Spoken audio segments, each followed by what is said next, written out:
Os voy a contar una pequeña confidencia. Cuando hace apenas un mes y medio, si no me equivoco, Daniel me llamó para ofrecerme la oportunidad de estar aquí hoy. Pues la verdad es que no lo dudé ni apenas 2 segundos, le respondí prácticamente en el momento, él lo sabe. Le dije que sí, por supuesto, faltaría más, ¿no? El problema es cuando colgué, ¿no? Y pasaron 2 minutos, ¿no? Empecé a ser consciente de dónde me estaba metiendo y, pues, claro, no es lo mismo, ¿no?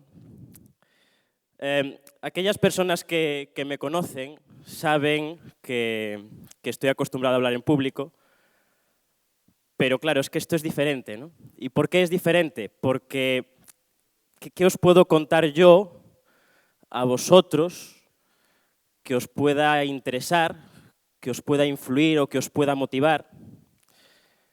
Y no es fácil, no es fácil, ¿no?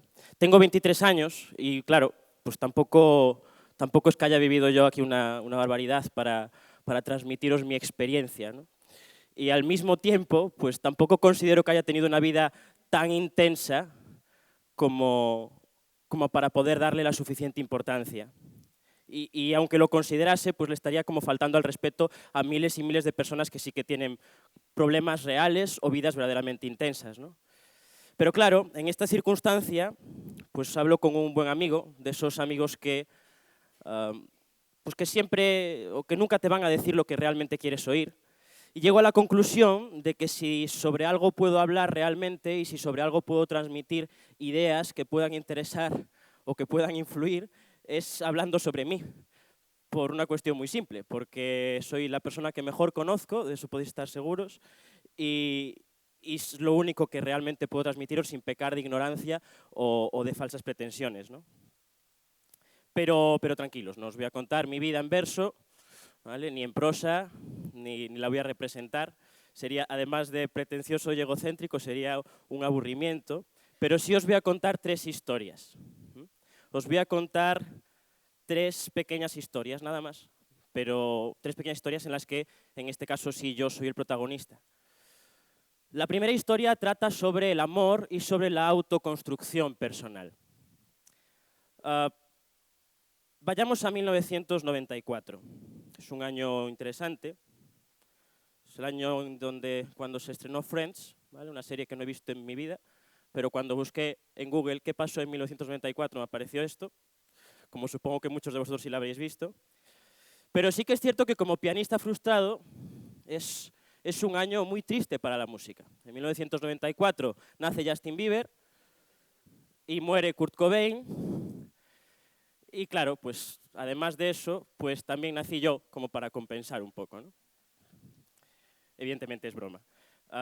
Ese sí soy yo, ¿vale? Aunque no lo parezca. Aquí no tengo micros, pero ya me gustaba coger los micros de pequeño. Tengo 23 años, nací en 1994 y a lo largo de toda mi vida académica nunca he sido un estudiante brillante, jamás. Nunca he tenido notas absolutamente brillantes, resultados académicos que destacasen. No he sido un estudiante pues, del montón, de la media, con sus sobresalientes, sus notables, algún suspenso, ¿no? Sin embargo, mi madre pues, siempre dijo que aprendía a andar y que aprendía a hablar como muy rápido, ¿no? Y claro, yo no tengo más remedio que creerle porque honestamente, por más que lo intento, no me acuerdo. Y la creo, ¿no? Pero la realidad es que nunca he tenido resultados muy brillantes. Durante los primeros años de mi vida, los primeros años de mi vida, hay una persona que se convierte en protagonista en mi vida. Al igual que a la mayoría de las personas de mi misma generación e incluso de las generaciones posteriores, por diversas cuestiones y por diversas características que enseguida vais a entender, hay una persona que se convierte en realmente la protagonista de los primeros años de mi vida. Esta señora que veis aquí es mi abuela, ¿vale? Se llama Carmen Fernández Joga, podéis buscarla en Facebook, lo tiene y lo usa, ¿eh?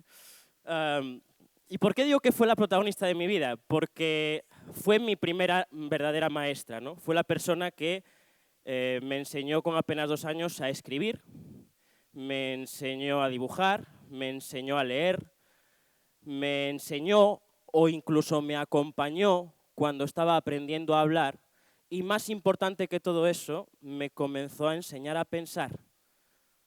Por eso digo que es mi primera y mi mejor maestra. Porque supo hacer algo que muy poca gente sabe hacer. supo identificar las necesidades que los niños tenemos de conocer y de preguntarnos acerca del mundo que nos rodea. Y supo responder a eso.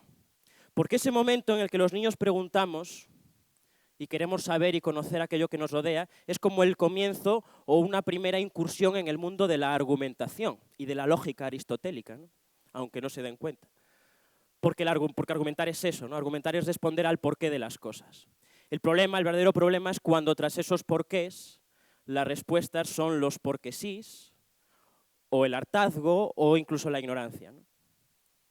Mi abuela supo hacer todo eso, no claudicó en dar respuestas, y esto no ha sido baladí a lo largo de mi vida. A día de hoy soy consciente de que la forma en que he sido criado ha influido muy positivamente y ha determinado el resto de mi vida. La segunda historia trata sobre la inteligencia, que es el topic de esta jornada, pero también sobre el autoconocimiento. La inteligencia y el autoconocimiento. Pero claro, como vengo del mundo del debate de competición y casi por defecto profesional, para hablar de algo es necesario como definirlo previamente, ¿no? Porque no se puede hablar de algo sin tener claro con anterioridad cuáles son las implicaciones y las dimensiones de esto, ¿no? Inteligencia, según la Real Academia Española, tiene hasta 8 acepciones, como podéis ver ahí. 3 de ellas hablan sobre capacidad, sobre habilidad, sobre destreza y sobre experiencia. Es curioso, ¿no? Luego veremos que no son las únicas definiciones de inteligencia, como bien adelantó también Mar en la anterior ponencia, ¿no? Fijaos, cuando yo estaba en cuarto de la ESO, no hace tantos años, creedme, cuando estaba en cuarto de la ESO hubo unos señores que eran funcionarios de la Consellería de Educación que vinieron a mi colegio un día, me sacaron de clase y a lo largo de 3 días, 3 intensos días, me tuvieron encerrado en un despacho de orientación escolar realizándome una serie de pruebas y una serie de tests. Tras esos 3 días, en los que la verdad es que me lo pasé muy bien, a pesar de todo, porque no iba a clase, claro, después de esos 3 días, pues concluyeron en una especie de informe psicopedagógico que yo era una persona con altas capacidades, ¿no? No le di suficiente importancia, si bien es cierto que había un problema, ¿no? Vosotros sabéis que hay ciertos protocolos en la Consejería de Educación y el sistema educativo que para garantizar que el sistema educativo responda a las necesidades de los alumnos con necesidades especiales, pues se hacen pequeñas adaptaciones curriculares o incluso se puede llegar a adelantar un curso, ¿no? Pero había un problema y es que yo en cuarto de la ESO había suspendido 3 o 4 asignaturas y el año anterior otras 3 o 4, ¿no? Entonces era como un poco contradictorio el hecho de que yo pudiese pues, cursar un curso superior cuando eso no tenía sentido por mis resultados académicos, ¿no? Entonces la conclusión de ese informe psicopedagógico era que yo era un caso de superdotación con bajo rendimiento, ¿vale? Y es curioso también porque 2 años antes, estoy haciendo un flashback, ¿vale? Para que lo entendáis, esto es como una peli, es que mi vida va a ir a saltos a lo largo de la charla. Entonces, 2 años antes, yo había comenzado a percibir ciertas cuestiones en mi vida que eran extrañas, ¿no? Paulatinamente había ido adquiriendo una serie de hábitos en mi rutina diaria, una serie de hábitos que se repetían y que estaban relacionados estrictamente con el orden. Buscaba constantemente la perfección de las cosas, buscaba e intentaba conseguir en todo, absolutamente todo lo que hacía y todo lo que me rodeaba, una especie de orden e incluso perfección estética que prácticamente era imposible, ¿no? Pero ese era como mi objetivo, e incluso llegaba a priorizarlo por encima de cualquier otro objetivo vital o académico que yo tuviese. El pasado año me dieron una especie de charla sobre inteligencias y descubrí que había algo más allá, ¿no?, de estas inteligencias, de la definición a priori que estaba dando antes, ¿no? Y eran las inteligencias múltiples de las que también hablaba Mar, ¿no? Howard Gardner fue una de las primeras personas que cuestionó que la inteligencia fuese algo que podía ser medido, ¿no?, que era medible, o que podía ser medido dando un resultado como un cociente intelectual. Y determinó que sí podíamos observar y analizar las inteligencias y las capacidades, pero solamente con eso, criterios para observarlas y analizarlas, y en función de esos análisis y de esas observaciones, determinar cómo podemos responder mucho mejor a esas necesidades. Pero entendía que no debería ser medida de esa forma, ¿no? Y como os decía, cuando nosotros nos planteamos si los niños y las niñas son inteligentes o no, llegamos a veces fácil a conclusiones fáciles y erróneas. Pensamos que el niño inteligente o el niño listo es el que saca buenas notas, que el niño que saca malas notas, por lo tanto, es un niño menos listo, e incluso pensamos que el niño que se aburre en clase, pues simplemente es un niño vago.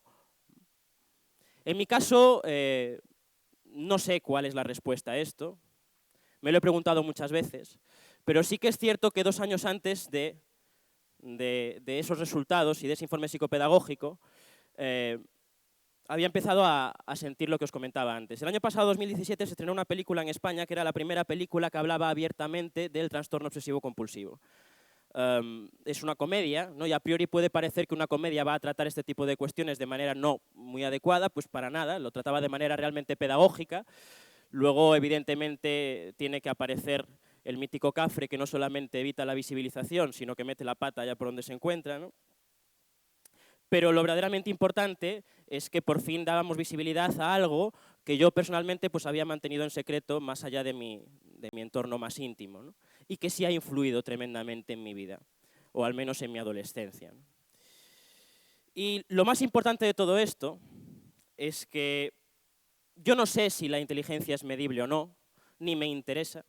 No sé si soy de altas capacidades, si eso existe o no existe, ni tampoco me interesa. Lo que sí sé es que el sistema educativo no ha sabido adaptarse a las capacidades, a las diversas y múltiples inteligencias y a las necesidades de tantas y tantos niñas y niños que no sabían adaptarse al camino al que le marcaba el propio sistema o que le marcaban en su propio colegio. Y esto sí debe darnos para hacernos una pequeña reflexión. Mi tercera historia, y con esto vamos llegando al final, trata sobre el debate y la autorrealización. Cuando con 18 años, después de unos años difíciles en mi vida, me fui a la universidad, yo era hijo único, así que imaginaos el aura de protección absoluta y de sobreprotección que tenía a mi alrededor o encima, ¿no? Cuando me fui a la universidad con 18 años, pues claro, pues, el futuro pues, era bastante incierto, como en cualquier situación o en cualquier caso de estos, ¿no? Me fui a Santiago de Compostela a estudiar comunicación audiovisual y pues se me abrió un mundo lleno de posibilidades, ¿no? Un mundo donde sí podría experimentar o sí podía buscar respuestas a aquellas necesidades que yo sí estaba teniendo a lo largo de mi vida adolescente. Y una de ellas pues la descubrí por casualidad, ¿no?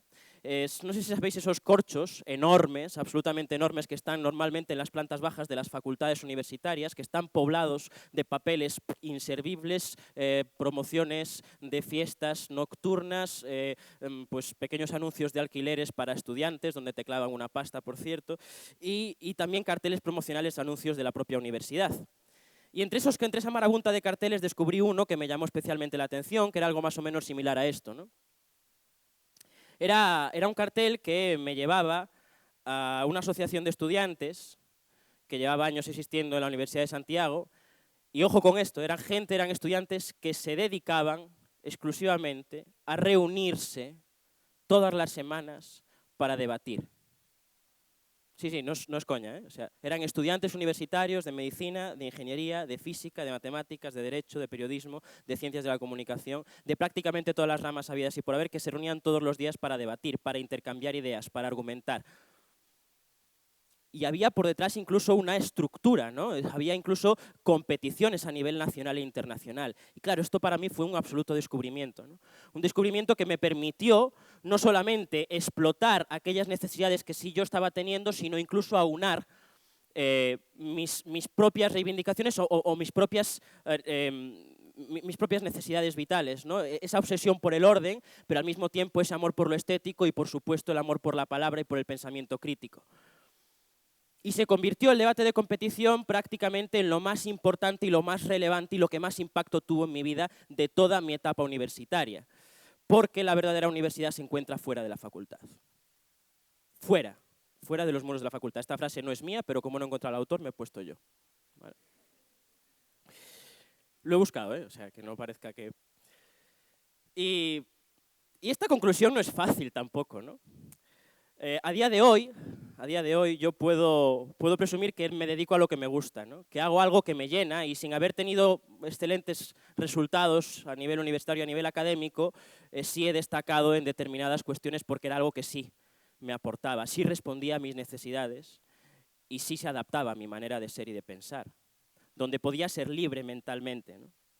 A día de hoy doy formación en oratoria, en comunicación política, organizo eventos de debate, intento trasladar también la necesidad de amar a la comunicación a pequeños oradores, a niños y niñas, en colegios, en institutos, en clases extraescolares. Organizo eventos a nivel nacional de debate y soy feliz, o al menos intento serlo, ¿no? Porque la palabra es el único arma que tenemos para cambiar verdaderamente el mundo. Y yo no quiero ser, no puedo daros consejos a nadie, ¿no? Pero si me permitís, me voy a tomar la licencia de pediros 3 cosas. La primera, que escuchéis, lo decía Marc Castro, que escuchéis a todo el mundo, que escuchéis a los niños, que escuchéis a vuestros hijos, a vuestros nietos, a vuestros hermanos, a vuestros amigos, a vuestros padres, que escuchéis a todo aquel que tenga algo que decir y algo que aportar. Porque siempre que existe gente que tiene algo que decir, tiene un público excelente, que somos todos nosotros con ganas de aprender. Y eso es la mejor lección que nos podemos llevar. En segundo lugar, os quiero pedir que también habléis, que no tengáis miedo a hablar. Hablad con todo el mundo, hablad constantemente, debatid, discutid, argumentad, llegad a nuevas conclusiones e incluso cuestionaos vuestras propias conclusiones. No dejéis de hablar y de comunicar, porque esa es la verdadera clave de la felicidad, el llegar a conclusiones gracias a lo que aprendemos de los demás. Y por lo tanto también enseñad. Enseñad a la gente y al mundo lo que sois y lo que podéis aportar.